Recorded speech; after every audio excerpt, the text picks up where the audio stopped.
Welcome to the Angus Conversation. I'm your host, Miranda Ryman, with my co-host, CEO of the American Angus Association, Mark McCulley, and we are here in Missouri, where we've just wrapped up with board meetings. We have a couple of different guests around the table, one being a native Missourian, I guess, sitting right here at the helm and chairman of our board, Jim Brinkley. Thanks, Miranda. Appreciate you having me on, and we had a wonderful week of meetings. Thank you. Yeah, and hosted in your home state. I must admit, your state is much greener than mine is right now. I think I drove down in more rain than we've seen in the last 2 years in my part of the state. We have been blessed with ample moisture, and as you well know, the grass always looks greener on the other side of the fence. Absolutely. I did notice that the torrential rain also came with some drown out spots and some fields and things like that too. But yeah, I've been blessed with having about 70% of my soybeans having to be replanted. So be careful what you wish for. Yeah, that's right. Absolutely. Well, it was rainy when I came down. I am looking forward to driving home today because it looked like it's a beautiful country, lots of rolling hills. So appreciate being in Missouri. And we also have Alan Mead, who's also a Missourian here, joining us second term on the board and first time podcast guest. Yeah, my first time. Appreciate you inviting me, and we've had a great week and accomplished a lot of things, and just been a really, really nice week. So. And then, of course, to get some balance, we can't have this whole podcast dictated by the state of Missouri. We've got Paul Bennett over here. Thanks, Miranda. It's certainly been an honor for me to serve on the Angus board. As I sit in our board meetings, surrounded by people, co-board members, as well as the staff and support folks that attend our meetings, I do realize how blessed I am to be a part of this tremendous group. And it's always exciting to see what we can accomplish in 2 or 3 days, and always a jam-packed agenda that bears a lot of fruit typically. Absolutely. And I guess I didn't mention you're from Red House, Virginia. Red House, Virginia. That's right. So. And speaking of the moisture, I got a text from my daughter this morning. She was very excited. We got 1/1500ths of an inch of rain overnight, so they were doing backflips. That's the most we've had in a while. So. I didn't know you guys measured it in hundredths of an inch out there. So when you've had as little as we have, you measure it in hundreds. Yeah, very good. I always do. And of course, we know we have so much of the nation's cow herd that's under drought conditions, and when you're talking to folks and they're measuring in hundreds, that is something that, again, now living in Missouri, we don't.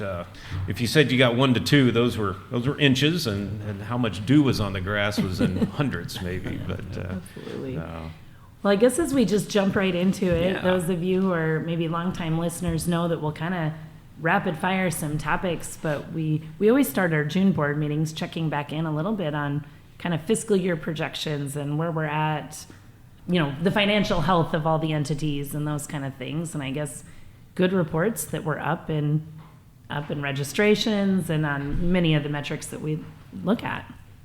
Yeah, registrations have increased this year, up a little over 12,000 from year to date, which equates to around 6% increase in registrations, and that's certainly a positive sign. But it's to me, but it's also a telling sign that there's demand for our product. I mean, the people are certainly registering bulls and females, and where the breed's certainly growing in registrations, which is certainly a positive outlook for me.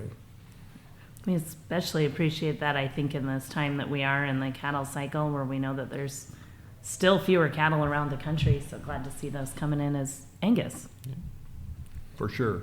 Yeah. I'd also like to comment, the phenotypic data has been strong also with that. Yeah. We still, across the board, see members turning in a lot of phenotypic data in the various traits, and has been a significant increase in several of the traits. So I think that's exciting. Yeah. Absolutely. We dove into that a little bit, of course, and looked at, as you guys have, talked about the impact of the data-driven herd recognition program. We think, really across the board, we've seen with some sizable increases in herds reporting data, things like teat and udder scores, foot scores, hair shed, pretty promising results across the board. we've exposed our membership to a lot of new trade opportunities here in the last few years, and I think that we need to be cognizant of the fact that sometimes they feel like they're in overload posture. But as I've talked to members and looked at the statistics, it's been really encouraging to see the uptick in participation, particularly with these new traits. And as I think about genetic evaluation, I'm really excited about the fruit that those phenotypes are going to bear in the next few years. Yeah. As these EPDs Yeah, and evolve. Paul, to follow up with that, the fact that we're acknowledging those herds that are turning in that data and rewarding them for that, I think also really has been a good for the association and our membership. As you said, as I got out and talked to members, that's like a really good segue into the fact that we had a couple of member letters and some member feedback that we addressed in various committees. I guess maybe we'll just jump right into that, Mark, with the Pathfinder. Yeah, maybe Pathfinder was one that a member just asked for, to look at the program and consider maybe ways. I think most that are familiar with Pathfinder know whether, depending on how old you are, whether you call that a pound sign or a hashtag. Right, of designation. But there was, that topic was taken up, Paul, at the Breed Improvement Committee around that program.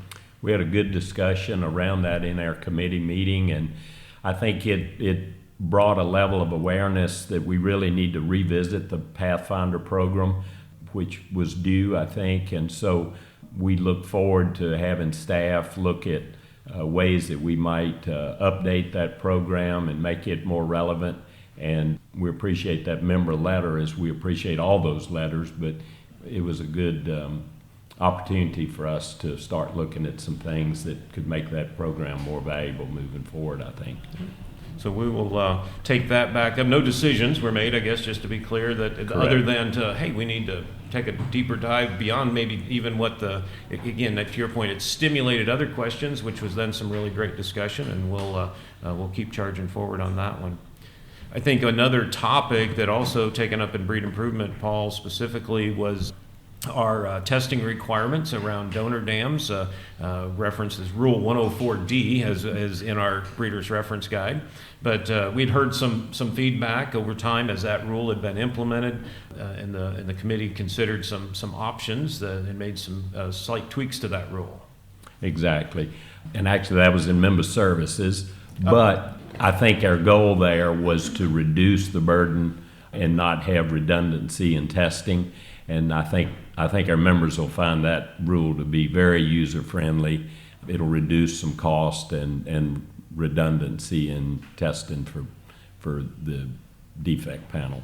Yeah. I think it's important that we did get some recommendations from membership, and the board looked at that and realized that that was something that probably did need to be changed and took action on it. So it's real important for the membership, if they do have concerns or suggestions, to reach out, because we do look at those. So. And I think the intent of that rule, and thank you for correcting me, which committee? That was Member Services That Committee. wasn't my intent. I just wanted to give them credit for that. I'm glad you did. But it was the intent when that was put in place. I think that you always come back to what that intent was, and with the growth in genomic testing and the ability to do more and more, having more and more parent verification, it was logical to look at that, and so we'll put more of those details out on the website and such. But ultimately, if animals are parent verified, it's going to reduce that requirement on testing. So yeah.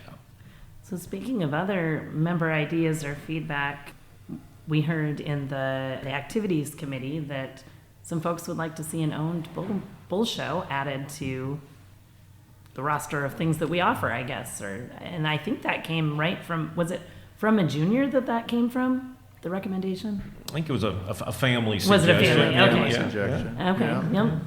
Yeah, and so, yeah, we approved that going forward. I believe that will go into effect starting next year. Is that right? Yep. So, Just another option out there, if Yep, that's something that yep. you've got. We felt like that was another option, that we had some input from members, and thought it was a good idea, so.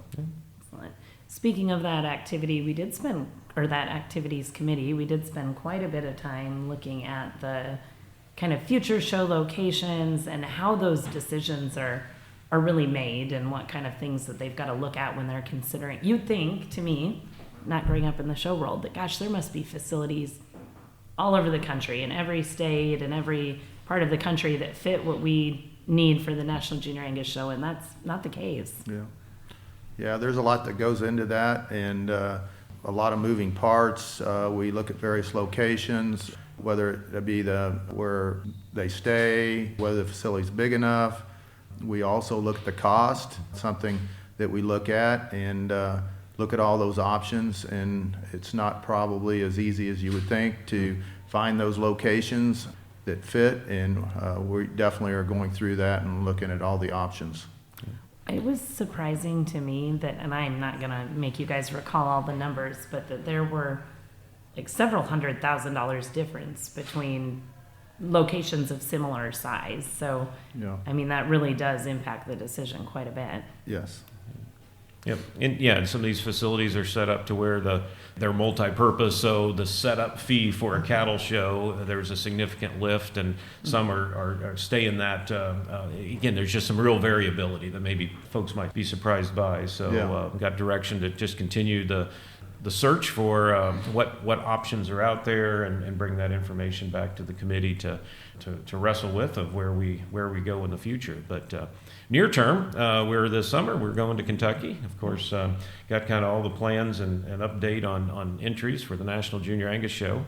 Kind of maybe a related question tied to the National Junior Angus Show is related to New World screwworm. I think, again, that's obviously a very emerging topic that our industry is dealing with, but then also ask some questions that we're getting from exhibitors around what's Can they that bring mean? their cattle from Right. these areas? Right. Can If they- you're, and so, we'll continue to it's a little bit of a fluid situation at this point. These decisions will largely be outside of our hands. It'll be up to the state of Kentucky, and so on. But we'll continue to work and get that information out to exhibitors. But as folks have questions, please reach out, and we'll do our best to stay as super current on that and be a resource to answer folks' questions.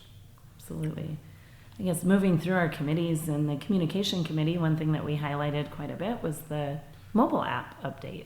So that's been out, I guess. Folks have downloaded it, they've seen it, but we also got to hear some numbers on uptake of it. I guess, were you guys surprised to hear that there's 16,000 people using the app, or is that what you would have expected? Certainly surprised me. I didn't realize that app was used that extensively, so.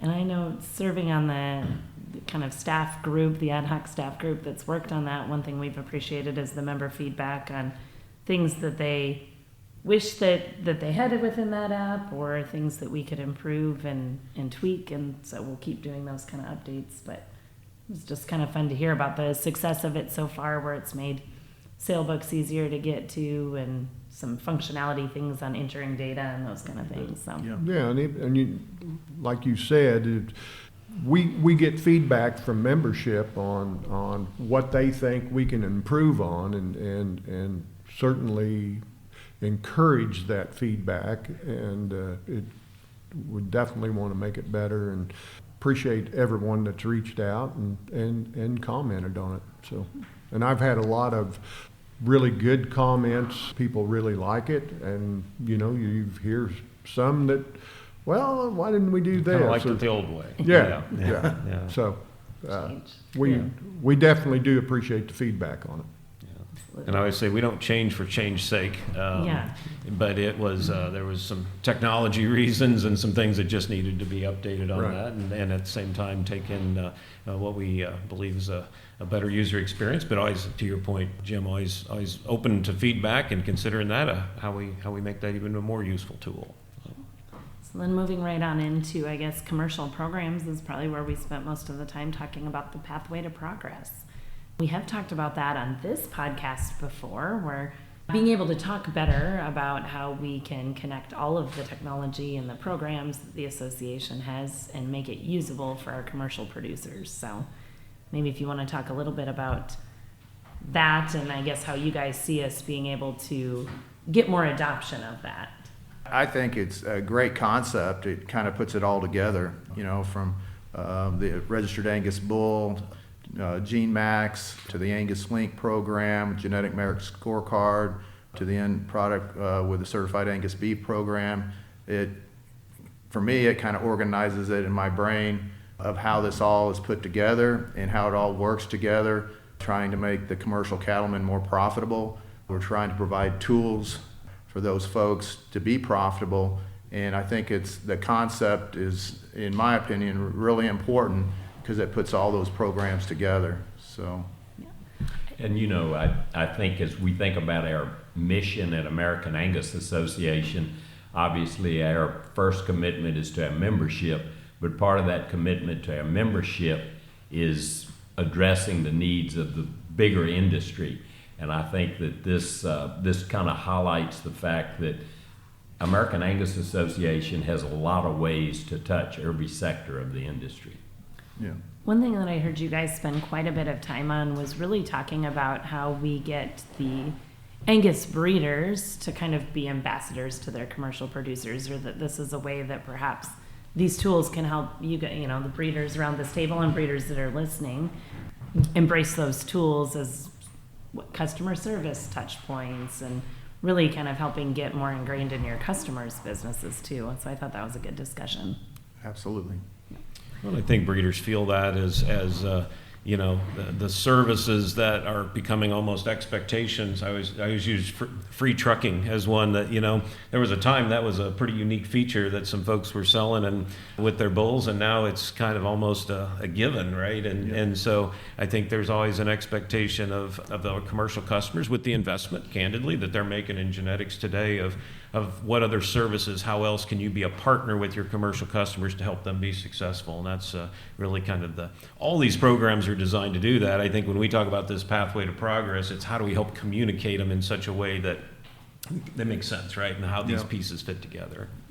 One other thing before we leave commercial programs is we did talk about Angus Link kind of updates, the numbers for the year. One thing to note, I guess, in the programs across the board of that type, numbers are down because cattle numbers are down. Well, and I think so many of the Angus Link enrolled cattle are coming out of are typically in video sales. I think what we're hearing, and I know several of our board that either sit on the committee and are also represent feeder cattle and with their customers, drought is impacting. Do we know the weights on these cattle, what they're going to weigh? Do we know when we may have to ship them early, may have to, and so all of those dynamics impacting drought are impacting some enrollments. And yet when we dive down into the Angus Link enrollments, we see some states that are up, right? So there is some regionality to it, but largely continue to see really good interest in that program from sale barn operators and with that, customers. There's still data out there that shows significant premiums with those calves.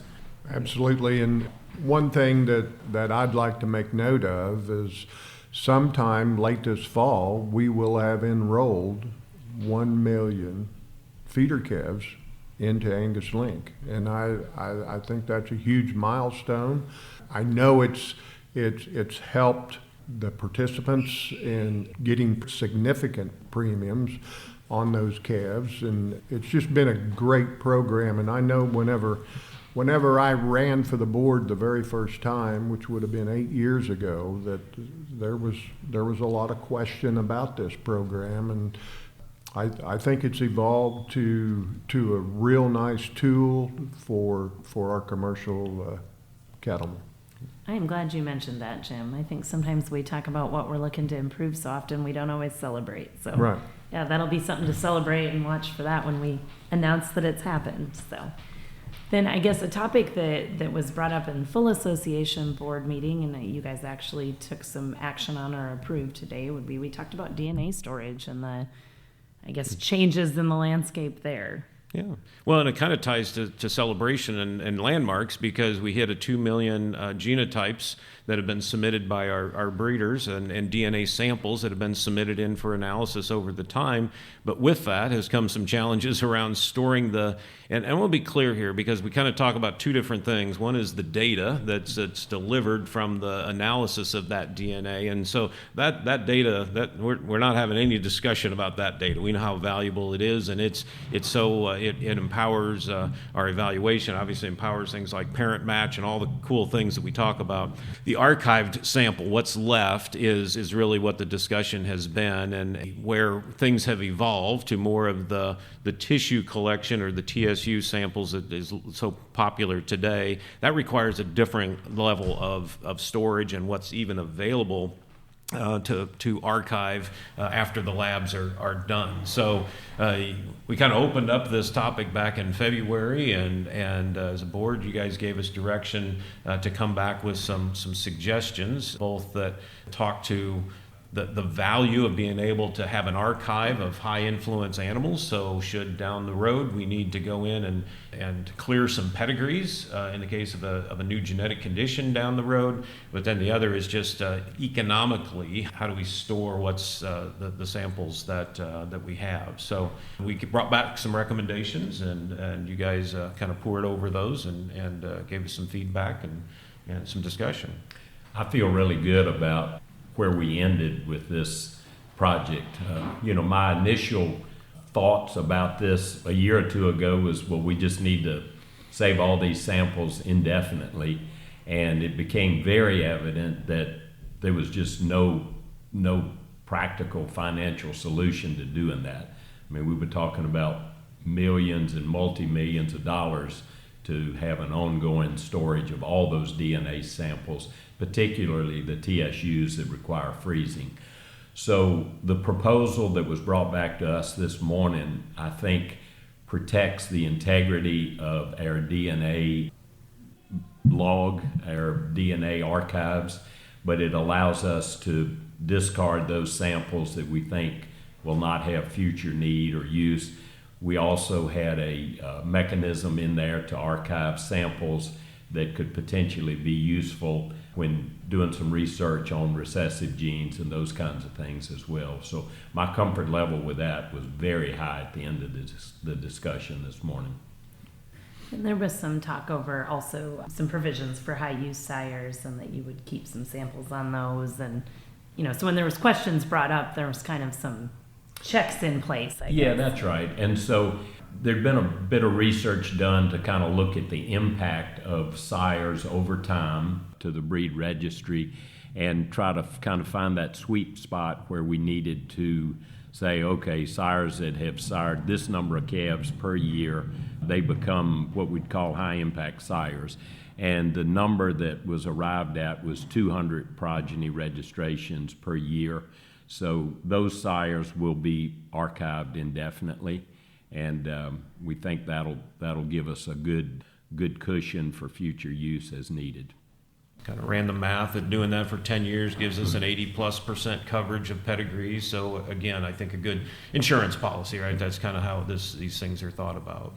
And I think also, with that percentage, I think was real important. With this, we're still retaining the samples on the high impact sires, and historically less than 1% is when they needed to go back in. So it's not real common historically that happens anyway. So it just wasn't cost effective to store all these samples. It wasn't an option. So I think where we landed, in my opinion, was a good place to land. And we also had a discussion about ways that breeders can archive samples themselves on animals that they feel like are going to be high impact in their programs. Yeah. And I think some very doable solutions to that, and there'll be some guidelines that the association will provide members that should give them a high level of confidence in knowing that they've got what they need for future really use. Good point, Paul. Yeah. And I know, like on our ranch, that we on all of our donors, we do archive those currently, and we have an archive on all of our donors.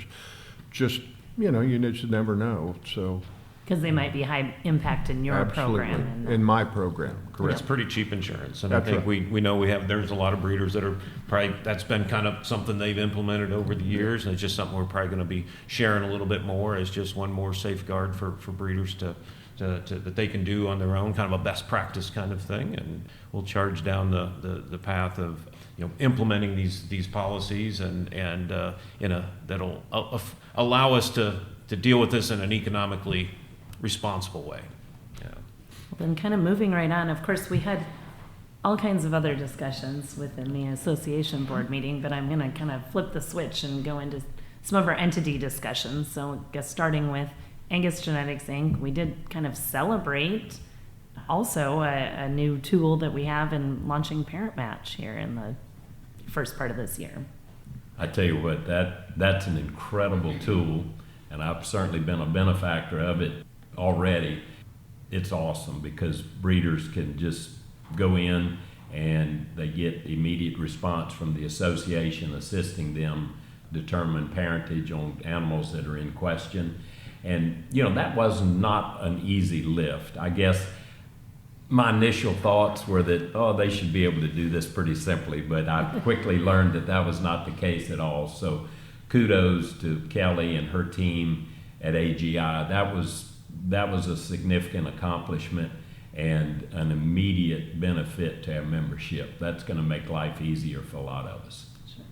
And if you're listening to this and you haven't gone in and used that and are kind of wondering, there's a really good tutorial up on our website and lots of good information. So be sure to dig back into that and you can get up to speed pretty quickly. So I guess another thing that was on our list there, talked a lot about the GeneMax growth and customer retention. Hafiel shared a lot of charts there, Mark. So maybe talk. We like charts. Yeah, We like charts. Yeah, right. Charts are a very effective way to communicate that's data. right. No, he did have really a breakdown of the growth of GeneMax, which has been quite exciting, and talking about customer retention. How do we, looking forward, how do the value of that tool and the adoption of that tool by our commercial customers. So I think we're seeing some pretty nice success around the country.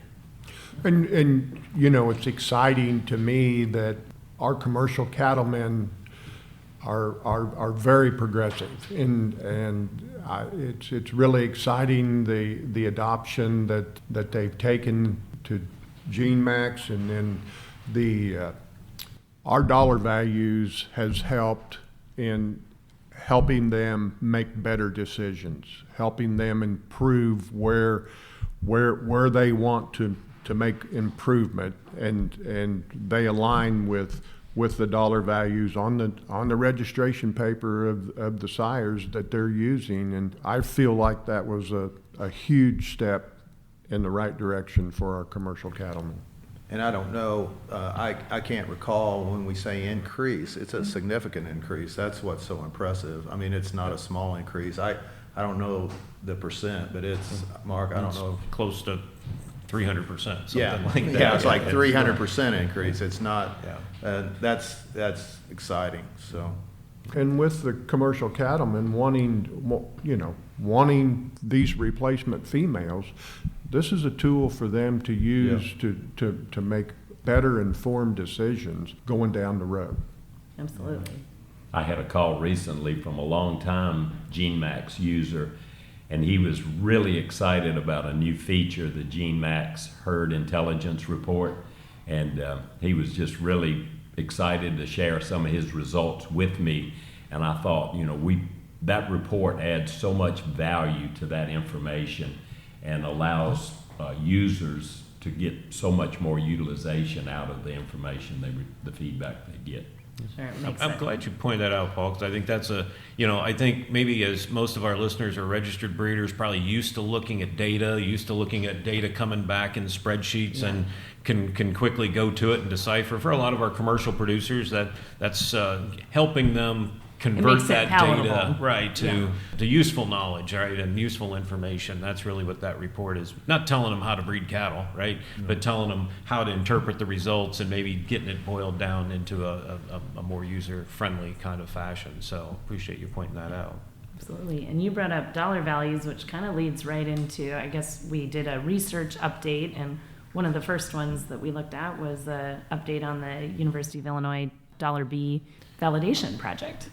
And you guys have been aware of that project. I think this may be one of the first times you started seeing we're getting some of the data back, and some of those calves being born and now go on feed. So starting to get a look under at it was some the of that unpublished data, I think. Was that the charts? Well, it was. They hadn't run statistics on it yet. Anxious to show some data, but they weren't age adjusted. We hadn't even done the genomics to make sure we had sires matched and things. But initial data says it works. $B works. That's the message. Well, I think all more important. Once again, I think we've had some input from our membership to validate some of the things we're doing, and so we invested in time and money to go back and try to validate some of the things we're doing. And so again, this was some input from membership that we should do some of that, and I think that's what's exciting. And we don't have all the data back yet, but it looks real promising, and so I think that's real important that again we listened to what the membership wanted us to do, and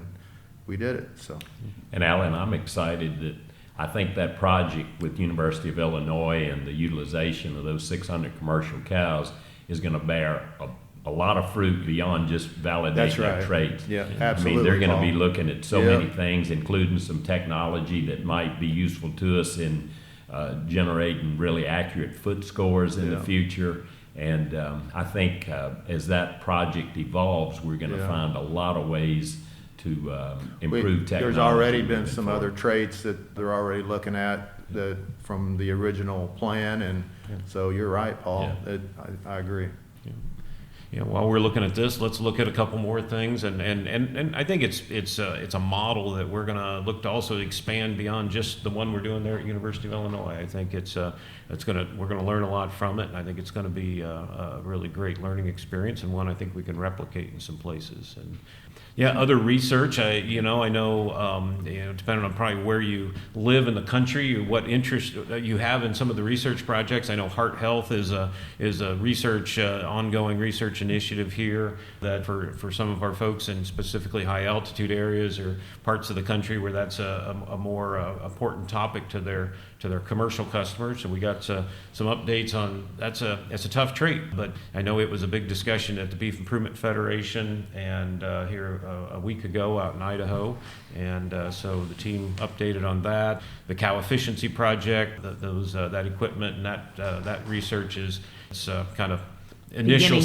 beginning stages, getting going on that. And you guys heard an update on fertility haplotypes and the work's going on there. That's some are familiar. That's also been a very ongoing topic for lots of years. Very much and so. really not a lot to report there, other than it's very much an ongoing project. But I get asked about that fairly often. Don't know that we're close to having any conclusions on that. But it's very a tough much one. very much being worked on. Yeah, absolutely. Yeah. Coming off of BIF, where I heard the term proprietary genetics 3 times from the main stage, right? And I think as an organization, we've been talking about this a lot. I think the importance of our members to be able to access data, how the association model where breeders can contribute data into an association and then all benefit from having access to those tools and the knowledge that comes out of that has been so important. And so when I hear proprietary genetics, I don't like that term. I think and I think what we've been hearing and for some time, some of the acquisitions in this space, how just different some of the change in genetic evaluation in private hands, it's really led and I think driven a strategic discussion specifically for AGI that I know the AGI board have been working on here for some time of a strategic plan, making sure we're really trying to see where this industry is going and be best prepared for it. I know Kelly rolled out a 3-year strategic plan that we had a bit of discussion about, and certainly something that's been in the works for a long time. One quote that she uses pretty often that I really appreciate, she always says, "Hope is not a strategy." And I can attest to the fact that she very much thinks about that. And so I'm really excited about the future of AGI and the strategic plan that's going to be implemented. And it's a unique space because AGI, in order to serve the industry, also has to be cognizant of the fact that we've got to serve our membership. And that puts AGI in a very unique position in the research space and the service provider space that exists in our beef cattle industry. But I think AGI has an incredibly bright future. We're blessed with an awesome staff there. I think that we've got folks and resources in place there that are going to make AGI a big part of our beef industry moving forward. Of course, the action that you guys took there was then to approve that strategic plan, and they'll start putting it in place. But as we look to our other entities, we're maybe a little bit behind in terms of we're just starting the process of strategic planning. Foundation's kind of been working on it, and Angus Media just coming on with some strategic planning too. So you heard that word a lot, but got a lot of vision for the future from each of those entity leaders. So, and I talk about strategic plans or plans probably all the time. Mark loves plans. I do love plans, and because hope is not a strategy. I also agree with that. And I think plans are so important, and I always say for a couple reasons. And I also shared some of the employee feedback that we do every 3 years. We do an employee engagement survey, and I shared some of that data out with you guys as board. I think that's important for you. And I think one of the things that we continue to hear from our staff is making sure that we've got clear objectives, that we are where you want us to be. We're working and prioritizing the things that you as a board want us to be working towards, and very simultaneously for our membership to have transparency of what we collectively say we're working on. I think it's just so important to have those plans and to be really thoughtful about them and do our best to work in a very proactive kind of manner for the betterment of the organization. I would say as staff too, to have so that we know where we're going is really important for us. But you mentioned that in a proactive manner, Mark. One thing that the Angus Media Board brought up that I would say is probably more reactive than proactive at this point was we talked about some of the increases in inflation and the increases of postage and printing and the impact that's been having on our business, especially specific to the publications and Angus Journal specifically. Yeah, Miranda, I didn't even realize it. It's been 21 years since we've increased the cost of an ad in the Angus Journal, and we felt like it was probably with the cost of postage and printing and mailing that we needed to increase that cost. Just probably really wasn't an option. We've tried to keep it as low as we can for the benefit of the membership. We feel like the Angus Journal is a good publication to get information out to our membership. And we sure feel like that's our responsibility to do the best job we can to get that in their hands. We try to provide a lot of information in the Angus Journal because we did a survey in the past, and I know there's a lot of opinions on that, but the information we got back from the membership that was our leading source of information from the association. So we do feel that's an important magazine, an important way to get out information to our membership, but it was just getting with the cost and being 21 years since we increased the ads, so we felt like it was time to do that.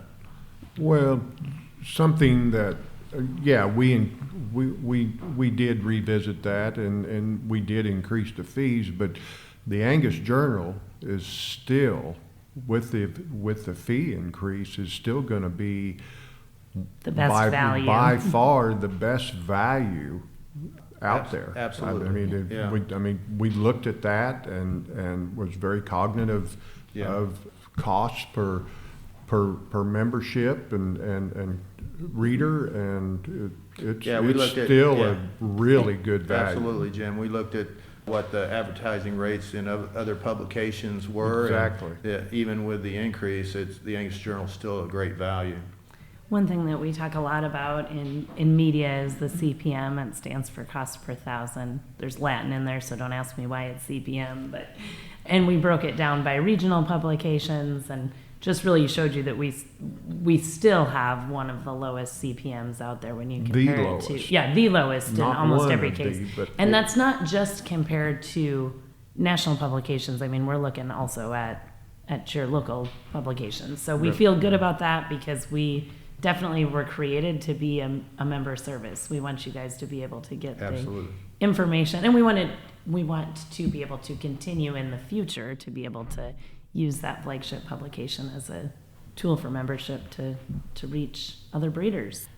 So I think you talked about plans. The foundation has, you mentioned, also doing strategic planning. And, one of the things I think has been a really exciting growth of that program has been the Fund the Future and the adoption of so many breeders. I think we're up to 28 here this year that have used the Fund the Future designation in their sale, or even some private treaty. I think folks that have donated a percentage of a lot to the foundation, and so that's really been an exciting program to see grow, and then talk about the impact it has. And we had quite a bit of discussion about scholarships. It's kind of scholarship season for the foundation. It really is. Mark, I'm glad you brought up the point of Fund the Future. As a board member, I really wasn't aware of the impact that Fund the Future had. In my tenure, I've seen several young rock stars come through that juniors program, and it's really rewarding for me to be able to help in Fund the Future. I just think it's a great program. I would love to continue to see it grow and help our youth in their future. I had a senior graduate this year, and I can say that when you're staring at college costs and things like that, it's really humbling to know all of the people and the support that is behind, especially in the agriculture community. And so I just think I've seen firsthand this year how much that just gives you a boost and a start, and super humbling. So we certainly have a very generous and great membership that are very cognitive of what the youth needs, and it's so rewarding to see them help fund that. Well, and I think it's important that our membership understand that the foundation is really multifaceted in that it serves great needs with respect to funding education and research, and so those foundation dollars get used for a lot more than just the critical needs of the scholarship program and funding youth programs. And I would echo what you said, Jim. We're blessed with an incredibly generous membership, and it's really heartwarming to see the ways that people want to give back to a breed that's meant so much to them and their families over time. So, you mentioned those other pillars of the foundation. We'll be having the Beef Leaders Institute in the office next week, Mark, and that's a great example of that educational component of the foundation. And research, we were talking about the University of Illinois $B validation project, that's also being supported through the foundation. So again, multifaceted, absolutely. I guess the last entity on our list then would be Certified Angus Beef. Yeah, and I think we get questions. I don't know if you guys get a lot of questions, or maybe on members' mind as they go down the meat case and see these beef prices and wonder, man, are people still buying it at that price? Are people still buying? And so the team gave kind of an update on the reality and the challenges of selling in this environment, but they also are pretty optimistic that we could land the fiscal year at Certified Angus Beef at kind of right about where we were last year, which candidly is probably going to be a win given all the supply challenges that are out there and the price challenges that consumers are faced with. What were some of your big takeaways of the CAB meeting? Well, there's several, but one is I was excited to see the CAB Prime shows that consumers are still paying for that premium of the CAB Prime. I think that was one of the higher sellers. Yep. So I think that's exciting, showing that the quality, that the consumers realize that, are willing to pay for that. And so us as Angus breeders trying to raise cattle that have a higher quality carcasses along the whole chain. People are being rewarded, and I think that's, for me, that was pretty exciting. It was interesting to me to see the stats on how much, I mean, I know we keep saying this, but like how many weeks the prime production outpaced select production. I believe that was 29 weeks. That, Yeah. I mean, gosh, when I first started in this business, if you'd have told me that, I'd said, no way, people are, I mean, prime was a pretty insignificant amount of production, and then that's just allowed a lot of sales opportunities and been fun to watch, so. Yeah, you know, Angus Genetics have really changed the landscape with respect to beef and beef's competition in the marketplace for protein. We've really, I mean, that's kudos to Angus breeders who had the foresight to understand that they needed to breed cattle that were going to set beef apart, and we're well on the way to accomplishing that, I think. One other thing that they talked about was sharing data on the consist study, which is really where they see reasons cattle don't qualify for the brand or why they fell out, and I think it really illustrated the impact that heavier carcasses has had on that supply of certified Angus beef. Yeah. Maybe a nickel of background on consist study. I use that term a lot because that's the term we use to certified Angus beef. And Holly Martin, our communications director, goes, do people understand what that means? So I'm going to do a better job of explaining. But really that's something that the team there at Certified Angus Beef, in cooperation with our licensed packers for years, and it's gotten easier over the years because when it was first started, we were actually as staff out in plants measuring carcasses and bringing back papers and tracing ribeyes. Now we have the luxury of them giving us a lot of camera data on their A-stamped or their Angus identified cattle, and then we can look at the characteristics of all of those carcasses and see how things have changed, and we can look at it largely by specification. So you probably hear us talk a lot about, you know, the percentage of cattle that miss the target. You know, over 90 used to be over 90% is because they didn't have enough marbling. Well, those have changed over the years, and we all know kind of where carcass weights are at today. But you guys got some real world data on the impact carcass weights are having. Of course, with an 1,100 pound maximum, we're just seeing more and more of these big cattle that aren't qualifying for the brand because of weight. So it's a real challenge out there. Well, and I think, you know, John Sticka used that as a way to illustrate the fact that CAB acceptance has, I mean, there are a lot of requirements beyond just marbling.